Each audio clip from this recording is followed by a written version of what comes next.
I'd like to now invite to the podium the Premier of the province of KwaZulu-Natal, Mayor Nomusa Dube-Ncube. Premier, it's been a pleasure working with you and your team. Please, we look forward to hearing from you. Thank you so much.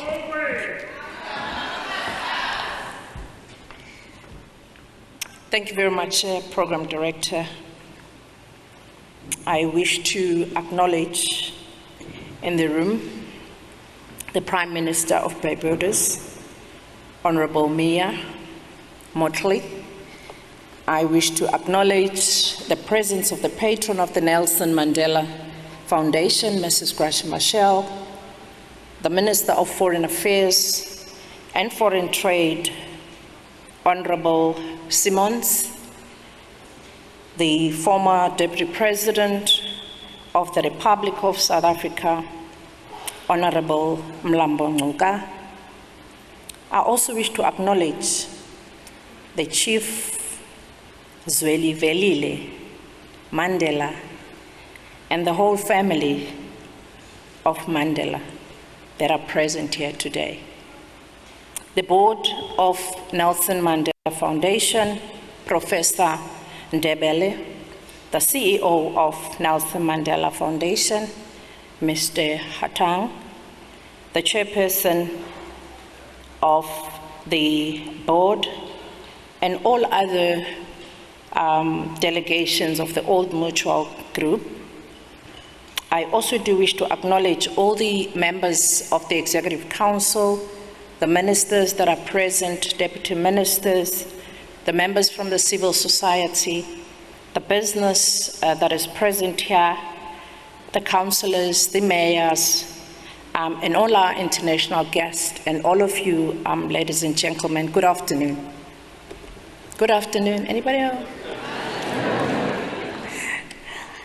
Program Director, allow me to open by recognizing in our midst the presence of the Honorable Prime Minister of Barbados, Her Excellency Mayor Mottley, who this afternoon will deliver the 20th Annual Nelson Mandela Lecture.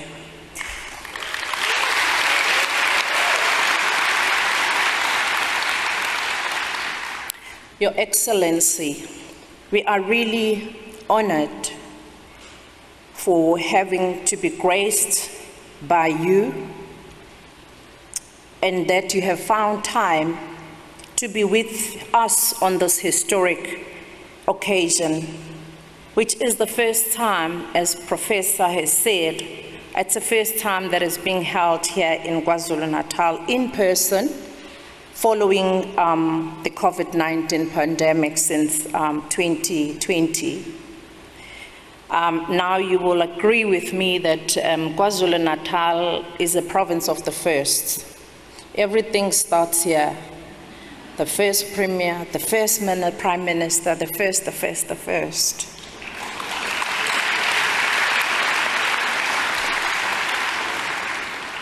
We have in these hallowed walls of Inkosi Albert Luthuli Convention Center the first female Prime Minister of Barbados. She has taken power that God and voters have placed in her hands, not only to transform the people of the Caribbean, but to champion the international cause of climate change in order to save humanity. And in that vein, the people of KwaZulu-Natal. We also wish to express our sincere gratitude to the Nelson Mandela Foundation for honoring our people in such a humbling and uplifting manner as we rise to leave the challenges and the devastation of floods that took place this year in April and May. To bring the annual lecture here, the 20th in KwaZulu-Natal, is to give hope to our people of our province and to recognize the special place that Madiba himself had in his heart to KwaZulu-Natal. Every corner of our province is dotted with Madiba's footprints. This is not only where the founding president of a democratic South Africa was arrested on the 5th of August, 1962, at what is now called the Mandela capture site in Howick. This is also where Madiba delivered his last speech before he was captured as a free man under apartheid. That meeting was in the All Africa Conference that was held in 1961 at Manai Hall in Imbali Township in Pietermaritzburg. Madiba was later incarcerated to what would become a 27 years in prison. President Mandela writes with fondness about his many trips to Natal, to the then Natal, where he interacted with the President of the African National Congress, Nkosi, Chief Albert Luthuli, and many other leaders of the Congress movement.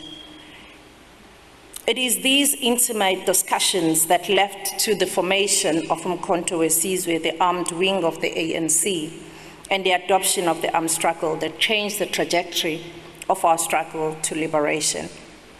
It was to KwaZulu-Natal that Madiba returned to cast his first vote in a democratic South Africa on the 27th of April, 1994. At this historic Ohlange Institute, which is a brainchild of the ANC President, Dr. Langalibalele Dube. And before Madiba casting his vote, he famously went to Dr. Dube's grave to report that South Africa is now free. Therefore, we are honored to gather here in Madiba's name to remember his role as a global icon in the fight for justice and a better life, especially for the oppressed and the downtrodden of our world. It is no coincidence that Madiba is reported to have once said, and I quote, "I dream of our vast deserts, of our forests, of all our great wilderness. We must never forget that it is our duty to protect this environment." So, ladies and gentlemen, this annual lecture is being held at the right place, at the right time, 7 months after the devastating floods that hit mainly the coastal areas, resulting in massive loss of lives and the destruction of infrastructure. We are beaten and battered by the recent events that have also spurred us working together with all the stakeholders and business, civil society, to resist and to rise again to the occasion.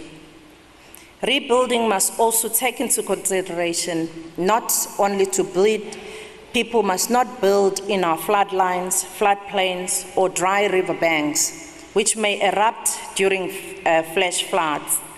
If we work together, we can save lives and not only speak of recovery and rebuilding.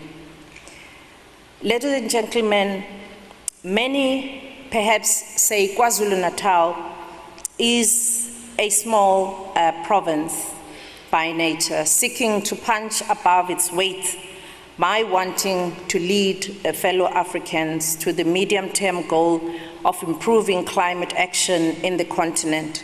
Today, yes, we say yes we can, because we have learned from Madiba and the Prime Minister that with leadership of a country like South Africa, we can indeed become the center of human rights struggle internationally. We can indeed, because the leadership of Prime Minister Mottley, the islands of the country of Barbados, has indeed become a mobilizing, conscientizing, and authoritative force for reason and persuasion in the fate of the climate change. We welcome all our visitors to this beautiful province.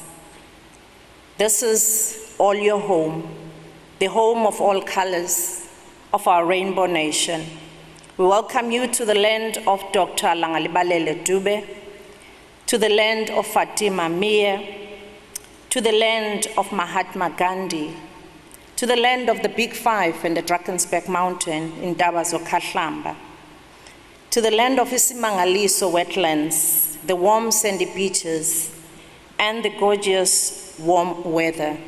We look forward to welcome you back again as you come back to rest in the near future and find time to visit some of those wonderful places and beautiful province as your permanent home. Thank you, Program Director.